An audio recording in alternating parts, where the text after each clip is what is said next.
हाँ जी बेटा, तो नैक्सट साडा topic AVL tree rotations. The AVL tree rotations की है, जो तुसी एवियल ट्री दे विच इंसरशनस या डिलीशनस करते हो, मतलब तुसी किसी नोड नूं डिलीट करता या कोई नवीं नोड इंसर्ट कर ली, तो उस टाइम ते जिहड़ा तुहाडा बैलेंस फैक्टर है, देखो तुहानूं चैक करना पैंदा कि बैलेंसिंग फैक्टर उही है -0 या 1 या -0 या पॉजिटिव। जेकर ये है तो ओके है, जेकर नहीं है तो तुहानूं की करना पऊगा, बैलेंसिंग फैक्टर नूं सैट करना पैंदा। वो सैट करन दे लई तुसीं यूज़ करोगे रोटेशनस, ताकि जिहड़ा तुहाडा बैलेंस खराब होया वो सही हो जाए। तो जिहड़ियां रोटेशनस ने, असीं 4 रोटेशनस यूज़ कर रहे हैं इंसरशन के लिए, जिन्होंने असीं अगे डिटेल दे विच कवर करांगे। फस्ट रोटेशन होगी तुहाडी एल रोटेशन, जिन्हों कि उदों यूज़ किया जाता है ਜਦੋਂ ਜਿਹੜੀ ਤੁਹਾਡੀ ਇਨਸਰਟਡ ਨੋਡ ਹੈ, ਜਿਹੜੀ ਨਵੀਂ ਨੋਡ ਅਸੀਂ ਇਨਸਰਟ ਕੀਤੀ ਹੈ, ਉਹ ਏ ਟਰੀ ਦੇ ਲੈਫਟ ਸਬ ਟਰੀ ਦੇ ਲੈਫਟ ਦੇ ਵਿੱਚ ਹੈ। ਕਲੀਅਰ ਹੈ। ਤੇ ਰਾਈਟ ਰੋਟੇਸ਼ਨ ਉਦੋਂ ਯੂਜ਼ ਕਰਾਂਗੇ ਜਦੋਂ ਜਿਹੜੀ ਅਸੀਂ ਨਵੀਂ ਇਨਸਰਸ਼ਨ ਕੀਤੀ ਹੈ ਉਹ ਤੁਹਾਡੀ ਰੂਟ ਨੋਡ ਜਾਂ ਜਿਹੜੀ ਤੁਹਾਡੀ ਨੋਡ ਹੈਗੀ ਉਸ ਦੇ ਰਾਈਟ ਸਬ ਟਰੀ ਦੇ ਰਾਈਟ ਦੇ ਵਿੱਚ ਹੈ। ਕਲੀਅਰ ਹੈ। ਐਲ ਆਰ ਅਸੀਂ ਉਸ ਟਾਈਮ 'ਤੇ ਯੂਜ਼ ਕਰਨੀ ਹੈ ਜਦੋਂ ਜਿਹੜੀ ਤੁਹਾਡੀ ਇਨਸਰਟਡ ਵੈਲਿਊ ਹੈ ਉਹ ਤੁਹਾਡੀ ਲੈਫਟ ਸਬ ਟਰੀ ਦੇ ਰਾਈਟ ਦੇ ਵਿੱਚ। ਕਲੀਅਰ ਹੈ। ਇਨਸਰਟਡ ਨੋਡ ਤੁਹਾਡੀ ਉਸ ਟਾਈਮ 'ਤੇ ਤੁਸੀਂ ਐਲ ਆਰ ਰੋਟੇਸ਼ਨ ਅਪਲਾਈ ਕਰੋਗੇ, ਤੇ ਆਰ ਐਲ ਤੁਸੀਂ ਉਸ ਟਾਈਮ 'ਤੇ ਅਪਲਾਈ ਕਰੋਗੇ ਜਦੋਂ ਜਿਹੜੀ ਤੁਹਾਡੀ ਵੈਲਿਊ ਹੈ ਉਹ ਰਾਈਟ ਸਬ ਟਰੀ ਦੇ ਲੈਫਟ ਦੇ ਵਿੱਚ ਹੈ, ਤਾਂ ਉਸ ਸਮੇਂ ਤੁਸੀਂ ਆਰ ਐਲ ਰੋਟੇਸ਼ਨ ਅਪਲਾਈ ਕਰਨੀ ਹੈ। ਤਾਂ ਇੱਥੇ ਸਾਡਾ ਰੋਟੇਸ਼ਨ ਜਿਹੜਾ ਪਰਫੋਰਮ ਕਰਨ ਦਾ ਮੀਨਿੰਗ ਹੀ ਸਿਰਫ ਇਹ ਹੈ ਕਿ ਜਿਹੜੇ ਤੁਹਾਡਾ ਬੈਲੈਂਸਿੰਗ ਫੈਕਟਰ ਉਹ ਬਿਲਕੁਲ ਸਹੀ ਰਹੇ। तो इत्थे तुसीं एक चीज़ होर याद रखो, अगे भी असीं कवर करांगे, एल एल ते एल आर रोटेशन सिंगल रोटेशनस ने, यानी कि इस जेकर ये गड़बड़ आउंदी है तो इहनूं सैट करन लई सानूं सिर्फ एक सिंगल रोटेशन की लोड़ पैंदी है। बट एल आर ते आर एल दोनों दे विच सानूं दो रोटेशनस करनियां पैंदियां ने।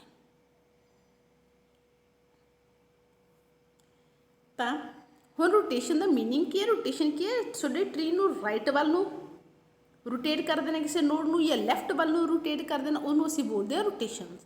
जिवें कि असीं पहलां पढ़ लिया कि रोटेशनस तुहाडीआं सिंगल रोटेशनस भी ने ते डबल रोटेशन भी है। सिंगल दे विच आउंदी है एल एल रोटेशन ते आर आर, ते डबल दे विच तुहाडी आर एल ते L R.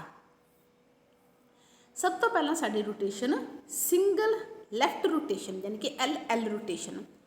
L L rotation जिवें कि तुहानूं मैं दस्सिया कि तुसीं जिहड़ी वैल्यू इंसर्ट कीती है उस लैफ्ट सब ट्री के लैफ्ट के विच ही है, तुसीं एल एल रोटेशन अप्लाई करोगे।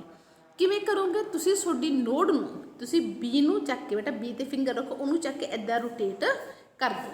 जो तुसीं उसनूं इदां रोटेट कर देओगे तो उसनूं असीं बोलते हैं एल एल रोटेशन। तुसीं क्लॉकवाइज रोटेट करना, क्लॉकवाइज मतलब इधर नूं रोटेट करोगे।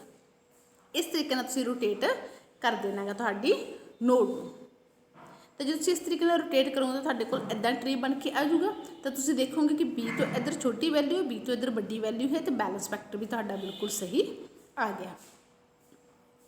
इस चीज़ तुसीं एग्जाम्पल दे नाल भी, मतलब एक होर एग्जाम्पल दे नाल कीती जिस दे विच वैल्यू असीं 3 2 1 इंसर्ट की, वैल्यू इंसर्ट जो 3 की ओके है, 2 की वैल्यू ओके है, बैलेंस फैक्टर सही है। बट जो असीं 0 इंसर्ट करते साडा जिहड़ा बैलेंस फैक्टर है वो चेंज हो गया। तो वो बैलेंस फैक्टर नूं मेनटेन करन दे लई तुसीं 2 नूं रख के 2 नूं क्लॉकवाइज रोटेट करवा दो, तो तुहाडा ट्री इदां बन के आ जाए, तो बैलेंस फैक्टर भी तुहाडा बिल्कुल सही रहूगा। नैक्सट है तुहाडी सिंगल राइट रोटेशन, जिन्होंने असीं आर आर रोटेशन भी बोल देंगे। आर आर रोटेशन जो साडी जिहड़ी इंसर्टड नोड है और राइट सब ट्री दे राइट दे पार्ट दे विच ही है, तो उन्होंने असीं बोले राइट राइट रोटेशन। तो इस रोटेशन नूं सैट करन दे सिर्फ तुसीं एक सिंगल एंटी क्लॉकवाइज रोटेशन कर दो, मतलब बी ते रख के एंटी क्लॉकवाइज घुमा दो, तो जिहड़ी तुहाडी बैलेंसिंग फैक्टर वो बिल्कुल सही बन जाएगा। तो हुण भी तुसीं नोट करो कि बी तो इधर छोटी वैल्यू, बी तो इधर बड़ी वैल्यू, तो जिहड़ा तुहाडा बैलेंस फैक्टर वो भी बिल्कुल सही आ जाएगा। नंबर्स दे नाल भी इस एग्जाम्पल नूं असीं सॉल्व किया होया है।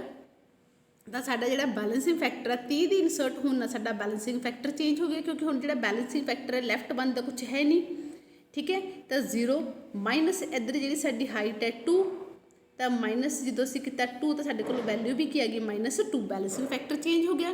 तो उसनूं सैट करने लिए असीं 2 के उपर रख के उसनूं एंटी क्लॉकवाइज मतलब इधर नूं घुमाता, तो साडा बैलेंसिंग फैक्टर बिल्कुल सही हो गया। तो इस ये करने के लिए भी सानूं सिर्फ एक ही रोटेशन सिंगल रोटेशन की लोड़ पई। ਦੈਨ ਨੈਕਸਟ ਤੁਹਾਡਾ ਲੈਫਟ ਰਾਈਟ ਰੋਟੇਸ਼ਨ, ਜਿਹਨੂੰ ਕਿ ਅਸੀਂ LR ਰੋਟੇਸ਼ਨ ਵੀ ਬੋਲਦੇ ਹਾਂ। LR ਰੋਟੇਸ਼ਨ ਪਰਫਾਰਮ ਕਰਨ ਦੇ ਲਈ ਪਹਿਲਾਂ ਤਾਂ LR ਕਰਨ ਦਾ ਰੀਜ਼ਨ ਕੀ ਹੈ ਕਿ ਜਿਹੜੀ ਵੈਲਿਊ ਹੈ ਉਹ ਲੈਫਟ ਸਬਟਰੀ ਦੇ ਰਾਈਟ ਦੇ ਵਿੱਚ ਪਈ ਹੋਈ ਹੈ, ਉਸਦਾ ਅਸੀਂ ਜਿਹੜਾ ਬੈਲੈਂਸਿੰਗ ਫੈਕਟਰ ਉਹ ਸਹੀ ਕਰਨਾ। ਤੇ ਇਹ ਕਰਨ ਲਈ ਤੁਹਾਨੂੰ ਦੋ ਰੋਟੇਸ਼ਨਸ ਕਰਨੀਆਂ ਪੈਣਗੀਆਂ। ਉਹ ਦੋ ਰੋਟੇਸ਼ਨਸ ਕਿਹੜੀਆਂ ਕਰੋਗੇ ਤੁਸੀਂ? ਪਹਿਲਾਂ ਤੁਸੀਂ ਕਰੋਗੇ RR ਰੋਟੇਸ਼ਨ, ਦੈਨ ਤੁਸੀਂ ਪਰਫਾਰਮ ਕਰੋਗੇ ਉਸੇ ਦੇ ਉੱਪਰ ਹੀ LL ਰੋਟੇਸ਼ਨ। ਜਿਵੇਂ ਕਿ ਅਸੀਂ ਚੈੱਕ ਕਰੀਏ ਕਿ ਤੁਹਾਡੀ ਵੈਲਿਊ ਜਿਹੜੀ ਹੈਗੀ ਹੈ CAB, ਤਾਂ ਪਹਿਲਾਂ ਤਾਂ ਤੁਸੀਂ ਇਸ ਦੇ ਉੱਪਰ ਆਪਰੇਸ਼ਨ ਪਰਫਾਰਮ ਕਰਕੇ ਇਹਨੂੰ ਸਿੱਧਾ ਕਰ ਲਓ, ਮਤਲਬ ਤੁਹਾਡੀ ਜਿਹੜੀ ਵੈਲਿਊ ਹੈ ਉਹ ਹੋ ਜੂਗੀ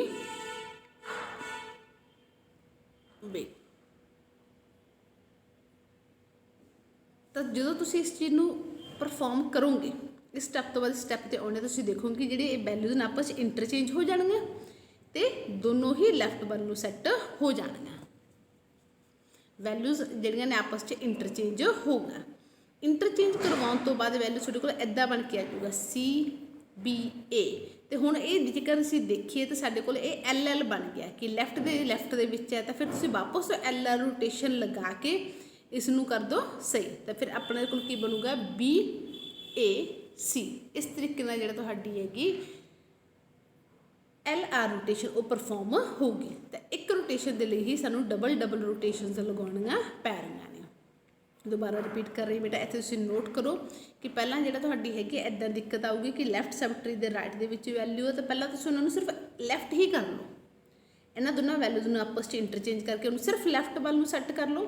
ਜਦੋਂ ਇਸ ਨੂੰ ਲੈਫਟ ਵੱਲ ਨੂੰ ਸੈੱਟ ਕਰ ਲਿਆ, ਫਿਰ ਇਸ ਦੇ ਉੱਪਰ LL ਜਿਹੜੀ ਰੋਟੇਸ਼ਨ ਹੈ ਉਹ ਲਗਾ ਕੇ LLB 'ਤੇ ਲਗਾਈ ਤੇ LL ਕਲੌਕਵਾਈਜ਼ ਚੱਲਦੀ ਹੈ, ਤਾਂ ਕਲੌਕਵਾਈਜ਼ ਲਗਾ ਕੇ ਤੁਹਾਡੇ ਕੋਲ ਆਨਸਰ ਆ ਜਾਊਗਾ BAC। ਤੇ ਬੈਲੈਂਸਿੰਗ ਫੈਕਟਰ ਵੀ ਤੁਹਾਡਾ ਬਿਲਕੁਲ ਸਹੀ ਰਹੂਗਾ।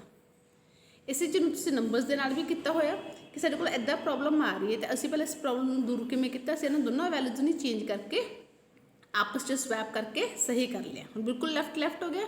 ਤੇ ਫਿਰ ਇਹ 'ਤੇ ਜਿਹੜੀ ਰੋਟੇਸ਼ਨ ਤੁਸੀਂ ਲਗਾਓਗੇ, ਰੋਟੇਸ਼ਨ ਲਗਾਉਣ ਤੋਂ ਬਾਅਦ ਤੁਹਾਡੇ ਕੋਲ ਜਿਹੜੀ ਵੈਲਿਊ ਤੁਹਾਡੀ ਮਤਲਬ ਵੈਲਿਊ ਹੈ ਉਹ ਇਨਸਰਟ ਹੋ ਕੇ ਜਿਹੜੀ ਲੈਫਟ ਵੈਲਿਊ ਸੀ, ਹੁਣ ਉਸ ਦੇ ਉੱਪਰ ਜਦੋਂ ਰੋਟੇਸ਼ਨ ਲਗਾਈ ਤੁਸੀਂ ਇਹਨੂੰ ਕਲੌਕਵਾਈਜ਼ ਘੁਮਾਇਆ ਤਾਂ ਸਾਡੇ ਕੋਲ ਇੱਦਾਂ ਟਰੀ ਬਣ ਕੇ ਆ ਜਾਊਗਾ।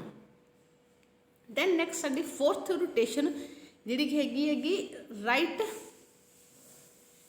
ਲੈਫਟ ਰੋਟੇਸ਼ਨ, ਯਾਨੀ ਕਿ ਜਿਹੜੀ ਤੁਹਾਡੀ ਵੈਲਿਊ ਹੈ ਉਹ ਤੁਹਾਡੀ ਵੈਲਿਊ ਰਾਈਟ ਦੇ ਲੈਫਟ ਦੇ ਵਿੱਚ ਵੈਲਿਊ ਹੈ, ਤਾਂ ਉਹਨੂੰ ਅਸੀਂ ਬੋਲ ਦਿਆਂਗੇ LR ਰੋਟੇਸ਼ਨ। ਇਸ ਪ੍ਰੋਬਲਮ ਨੂੰ ਦੂਰ ਕਿਵੇਂ ਕਰਨਾ ਤੁਸੀਂ? ਇਹ ਤੁਹਾਡੀ LR ਹੈਗੀ ਹੈ, ਤਾਂ ਇਸ ਨੂੰ ਦੂਰ ਕਰਨ ਦੇ ਲਈ ਤੁਸੀਂ ਤੁਹਾਡੇ ਪਹਿਲਾਂ ਰਾਈਟ ਦੇ ਲੈਫਟ 'ਚ ਯਾਨੀ ਕਿ RL ਹੈ, ਤਾਂ ਇਹਨੂੰ ਪਹਿਲਾਂ ਸਹੀ ਕਰੋ। ਪਹਿਲਾਂ ਇਹਨੂੰ ਤੁਸੀਂ ਐਵੇਂ ਹੀ ਕਰ ਲਓ, ਰਾਈਟ ਹੀ ਕਰੋ। ਕਿਵੇਂ ਕਰੋਗੇ? ਉਹੀ ਮੈਥਡ, ਇਹਨਾਂ ਦੋਨੋਂ ਵੈਲਿਊਜ਼ ਨੂੰ ਸਵੈਪ ਕਰੋ ਤੇ ਸਿਰਫ ਰਾਈਟ ਵੱਲ ਨੂੰ ਕਰ ਦਿਓ।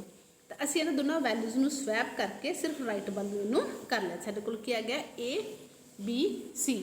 ਉਸ ਤੋਂ ਬਾਅਦ ਤੁਸੀਂ B ਦੇ ਉੱਪਰ ਰੱਖ ਕੇ ਐਂਟੀ ਕਲੌਕਵਾਈਜ਼ ਰੋਟੇਟ ਕਰ ਦਿਓ। ਰੋਟੇਸ਼ਨ ਜਦੋਂ ਲਗਾਓਗੇ ਐਂਟੀ ਕਲੌਕਵਾਈਜ਼ ਕੀਤਾ ਤਾਂ ਜਿਹੜਾ ਤੁਹਾਡਾ ਟਰੀ ਹੈ ABL ਟਰੀ ਹੈ ਉਹਦਾ ਬੈਲੈਂਸਿੰਗ ਫੈਕਟਰ ਤੁਸੀਂ ਦੇਖੋਗੇ ਕਿ ਬਿਲਕੁਲ ਸਹੀ ਹੋ ਜਾਊਗਾ। ਤੇ ਇੱਥੇ RL ਰੋਟੇਸ਼ਨ ਕਰਨ ਦੇ ਲਈ ਵੀ ਤੁਹਾਨੂੰ ਦੋ ਰੋਟੇਸ਼ਨਸ ਜਿਹੜੀਆਂ ਨੇ ਉਹ ਅਪਲਾਈ ਕਰਨੀਆਂ ਪੈ ਰਹੀਆਂ ਨੇ। ਨੰਬਰ ਦੀ ਐਗਜ਼ਾਮਪਲ ਨਾਲ ਵੀ ਤੁਹਾਨੂੰ ਸ਼ੋ ਕੀਤਾ ਹੋਇਆ, ਜਿਸ ਨੂੰ ਤੁਸੀਂ ਕਰਕੇ ਦੇਖੋਗੇ ਆਪਣੀ ਆਪ। ਤਾਂ ਇਹ ਸੀ ਸਾਡੀਆਂ ਰੋਟੇਸ਼ਨਸ। ਤੇ ਨੈਕਸਟ ਸਾਡੀ ਇਨਸਰਸ਼ਨ ਅਸੀਂ ਕਿਵੇਂ ਕਰਾਂਗੇ ਕਿ ਇਨਸਰਸ਼ਨ ਜਿਹੜੀ ਤੁਹਾਡੀ ਹੈਗੀ ਹੈ ABL ਟਰੀ ਦੇ ਵਿੱਚ ਉਹ ਵੀ log n ਟਾਈਮ ਦੇ ਵਿੱਚ ਹੀ ਕੰਪਲੀਟ ਹੋ ਜਾਂਦੀ, ਕਿਉਂਕਿ ਇਹਦੀ ਹਾਈਟ ਹੀ log n ਹੈ, ਤਾਂ ਤੁਹਾਨੂੰ ਇਨਸਰਸ਼ਨ ਕਰਨ ਦੇ ਲਈ ਸਮਾਂ ਵੀ ਸਿਰਫ log n ਹੀ ਲੱਗ ਰਿਹਾ। ਕਰੋਗੇ ਕਿੱਦਾਂ?